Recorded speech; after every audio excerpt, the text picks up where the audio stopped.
Acts 22. Brothers and fathers, listen now to my defense. When they heard him speak to them in Aramaic, they became very quiet. Then Paul said, I am a Jew, born in Tarsus of Cilicia, but brought up in this city. I studied under Gamaliel and was thoroughly trained in the law of our ancestors. I was just as zealous for God as any of you are today. I persecuted the followers of this way to their death, arresting both men and women and throwing them into prison, as the high priest and all the council can themselves testify.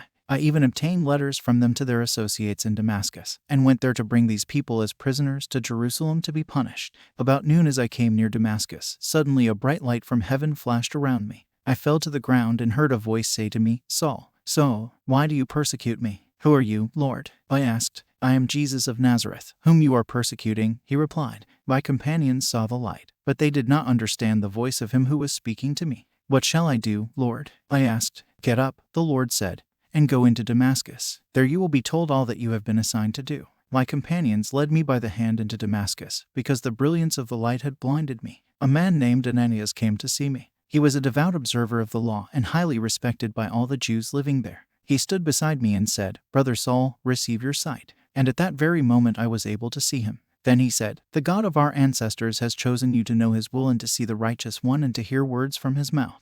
You will be his witness to all people of what you have seen and heard. And now what are you waiting for? Get up, be baptized and wash your sins away, calling on his name. When I returned to Jerusalem and was praying at the temple, I fell into a trance and saw the Lord speaking to me. Quick, he said, leave Jerusalem immediately, because the people here will not accept your testimony about me. Lord, I replied, these people know that I went from one synagogue to another to imprison and beat those who believe in you.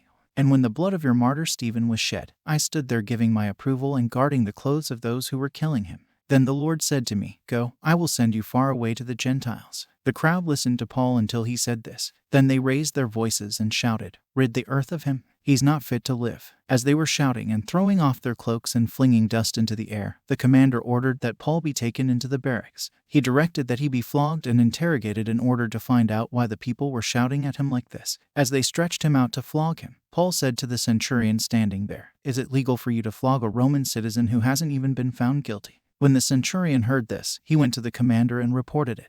What are you going to do? He asked. This man is a Roman citizen. The commander went to Paul and asked, Tell me, are you a Roman citizen? Yes, I am, he answered. Then the commander said, I had to pay a lot of money for my citizenship. But I was born a citizen, Paul replied. Those who were about to interrogate him withdrew immediately. The commander himself was alarmed when he realized that he had put Paul, a Roman citizen, in chains. The commander wanted to find out exactly why Paul was being accused by the Jews. So the next day he released him and ordered the chief priests and all the members of the Sanhedrin to assemble. Then he brought Paul and had him stand before them. Acts 23. Paul looked straight at the Sanhedrin and said, My brothers, I have fulfilled my duty to God in all good conscience to this day. At this the high priest Ananias ordered those standing near Paul to strike him on the mouth. Then Paul said to him, God will strike you, you whitewashed wall. You sit there to judge me according to the law. Yet you yourself violate the law by commanding that I be struck. Those who were standing near Paul said, How dare you insult God's high priest? Paul replied, Brothers, I did not realize that he was the high priest, for it is written, Do not speak evil about the ruler of your people. Then Paul, knowing that some of them were Sadducees and the others Pharisees, called out in the Sanhedrin, My brothers, I am a Pharisee, descended from Pharisees. I stand on trial because of the hope of the resurrection of the dead. When he said this, a dispute broke out between the Pharisees and the Sadducees, and the assembly was divided.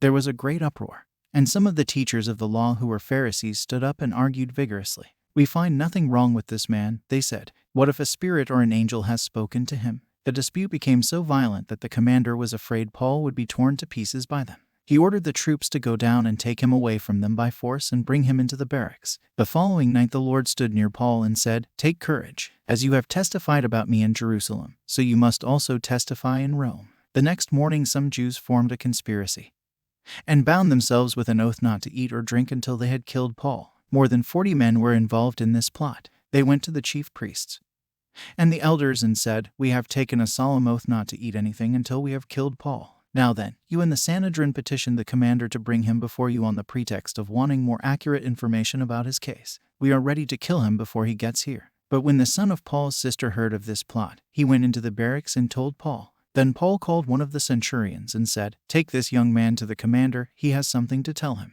So he took him to the commander. The centurion said, Paul, the prisoner, sent for me and asked me to bring this young man to you because he has something to tell you. The commander took the young man by the hand, drew him aside and asked, What is it you want to tell me? He said, Some Jews have agreed to ask you to bring Paul before the Sanhedrin tomorrow on the pretext of wanting more accurate information about him. Don't give in to them, because more than 40 of them are waiting in ambush for him. They have taken an oath not to eat or drink until they have killed him. They are ready now, waiting for your consent to their request. The commander dismissed the young man with this warning. Don't tell anyone that you have reported this to me. Then he called 2 of his centurions and ordered them, Get ready a detachment of 200 soldiers, 70 horsemen and 200 spearmen to go to Caesarea at 9 tonight.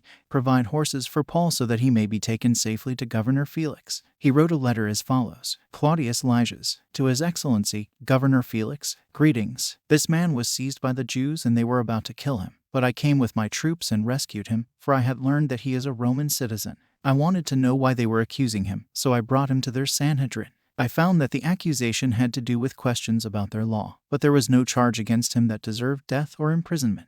When I was informed of a plot to be carried out against the man, I sent him to you at once. I also ordered his accusers to present to you their case against him. So the soldiers, carrying out their orders, took Paul with them during the night and brought him as far as Antipatris. The next day they let the cavalry go on with him, while they returned to the barracks. When the cavalry arrived in Caesarea, they delivered the letter to the governor and handed Paul over to him. The governor read the letter and asked what province he was from. Learning that he was from Cilicia, he said, I will hear your case when your accusers get here. Then he ordered that Paul be kept under guard in Herod's palace.